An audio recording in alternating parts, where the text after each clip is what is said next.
Road ప్రమాదాలను నిర్మూలించడమే లక్ష్యంగా తాము పనిచేస్తున్నామని రోడ్ సేఫ్టీ ప్రికాషన్స్ ట్రాఫిక్ నిబంధనలు పాటించి రోడ్డు ప్రమాదాల బారిన పడకుండా జాగ్రత్తలు పాటించాలని గోదార్కని పట్టణ ప్రజలకు రామగుండం ట్రాఫిక్ సీఐ రాజేశ్వరరావు తెలిపారు.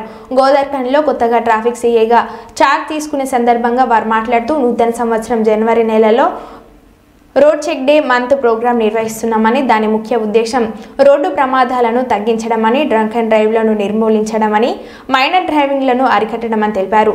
రోడ్ సేఫ్టీ ట్రాఫిక్ నిబంధనలను పాటించేలా చేయడం తద్వారా వాహనదారులు ప్రజలు ప్రమాదాల బారిన పడకుండా ప్రాణహాని జరగకుండా చేయడమే తమ డ్యూటీ అని తెలిపారు. సెల్ ఫోన్ మర్చిపోతే భార్య కావచ్చు పిల్లలు కావచ్చు నానా సెల్ ఫోన్ మర్చిపోతున్నారు అని తెచ్చిస్తున్నారు. అలాగే హెల్మెట్ మర్చిపోయినప్పుడు కంపల్సరీ పిల్లలు కావచ్చు ఇంట్లో వాళ్ళ వైఫ్ కావచ్చు సిస్టర్ కావచ్చు బ్రదర్ కావచ్చు కంపల్సరీ హెల్మెట్ లేనిది టూ వీలర్ తీయొద్దు అని చెప్పాలి. అది మీలో పబ్లిక్లో మీకు అవేర్నెస్ రావాలి. అది ఎందుకంటే ఇంట్లో ఉన్న యజమానికి ఏదైనా జరిగితే అతను ఒకడే కాదు అతను ఇన్ కేసు ఏదైనా జరిగితే కంపల్సరీ ఫ్యామిలీ అనేది అస్తవ్యస్తం జరుగుతుంది. మీ ఫ్యామిలీని దృష్టిలో ఉంచుకొని at any cost without helmet తోని టూ వీలర్స్ నడపవద్దని మా ట్రాఫిక్ సిఐగా నా యొక్క విజ్ఞప్తి. అలాగే డ్రంక్ అండ్ డ్రైవ్ తాగి బండి నడుపుతున్నారు చాలా మంది. డైలీ మేము దాదాపు కమిషనరేట్ లో ఒక 40 to 50 డ్రంక్ అండ్ డ్రైవ్ చేస్తున్నాము. ఇన్ని చేసినా కూడా రోజు రోజుకు తగ్గుతాయి అనుకుంటుంటే పెరుగుతూనే ఉన్నాయి ఇవి.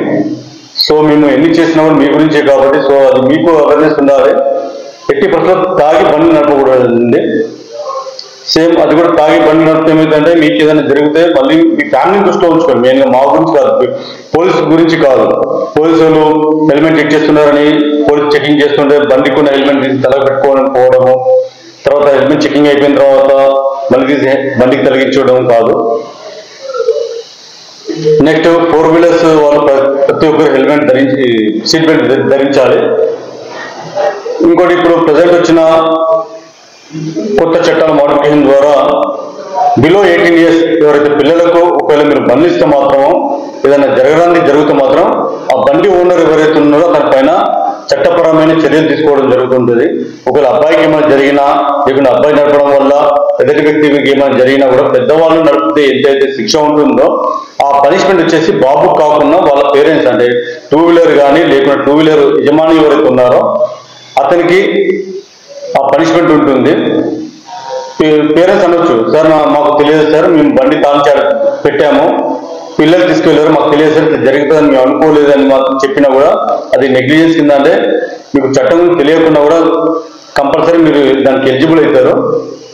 ఇంకోటి పెట్రోల్ యజమానులు కూడా కోరడం జరిగినది.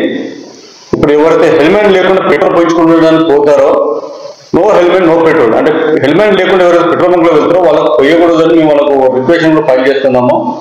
ఇది వచ్చేసి మనకు సంక్రాంతి తెల్లారి నుండి ఇటు ఎనీ కేస్ మీరు పెట్రోల్ బంక్ లకు వెళ్ళినా వితౌట్ హెల్మెట్ తోని ఎవరైనా పెట్రోల్ బంక్ లో పెట్రోల్ పోసుకోవాలని అడిగినా కూడా పెట్రోల్ యజమానులు 80% పెట్రోల్ పోయారు. ఎందుకంటే మీ సేఫ్టీ గురించి మేము ఇన్ని ఆలోచిస్తున్నాం కాబట్టి ఇది దృష్టిలో ఉంచుకొని వితౌట్ హెల్మెట్ తోని మీరు టూ వీలర్స్ తీయొద్దు అని. చాలా మంది ఏంటంటే ఈ సిగ్నల్ జిమ్మింగ్ అంటే సిగ్నల్స్ ఆల్రెడీ రెడ్ సిగ్నల్ ఉన్నప్పుడు కూడా జంప్ అయిపోతున్నారు. అక్కడ మేము క్యాప్చర్ చేస్తున్నాము. అవి సీసీ కెమెరాస్ ప్రతి ఒక్క సెంటర్లో ఉన్నాయి. ఒకసారి సిగ్నల్ జంప్ అయితే మీకు వచ్చేసి 1000 rupees ఫైన్ జరుగుతుంటుంది. అట్లా ఒకసారి 2 సార్లు జరుగుతుంది. ఒకవేళ మీరు రెడ్ హ్యాండెడ్ దొరికితే మాత్రం ఇట్లా మీ పాయింట్స్ అనేది అంటే లైసెన్స్ నెంబర్ ఏదైతే ఉంటుందో లైసెన్స్ నెంబర్ నోట్ చేస్తామో దాంట్లో 10 points మీకు లెస్ అయినాయి అనుకోండి లైసెన్స్ అనేది క్యాన్సిలేషన్ జరుగుతుంటుంది. అదొకటి. రాంగ్ సైడ్ లో చాలా మంది వెళ్తున్నారు. ఇక్కడ మున్సిపాలిటీ దగ్గర కూడా ఏంటంటే నేను రాకముందుకు చిన్నగా రూట్ ఉండే చాలా మంది సిగ్నల్స్ కట్ అవుతున్నాయని అది ఆల్మోస్ట్ ఒక 50 meters పెంచాము. దాన్ని పెంచిన తర్వాత చాలా మంది రాంగ్ రూట్ లో వెళ్తున్నారు. సో అక్కడ ఎక్కడైతే రాంగ్ రూట్స్ ఉన్నాయో అక్కడ కూడా కెమెరా క్యాప్చర్ పెడతాం. రాంగ్ రూట్ లో పోకూడదు. ఎందుకంటే మీరు వెళ్తూ ఉంటారు, ఎదుటి వచ్చే వ్యక్తి ఏంటంటే అతను రైట్ రూట్ లో వస్తుంటాడు. సో నాకు క్లియర్ ఉంది కదా అని అతను స్ట్రేట్ గా వస్తుంటాడు, చాలా స్పీడ్ మీద వస్తుంటాడు. మీరు రాంగ్ రూట్ ఏదైనా కట్ చేస్తారు అనుకోండి అక్కడ ప్రమాదం జరిగే అవకాశం చాలా ఉంటుంది. సో అందరూ 80% రాంగ్ రూట్ లో పోవద్దని విజ్ఞప్తి అండి. Thank you.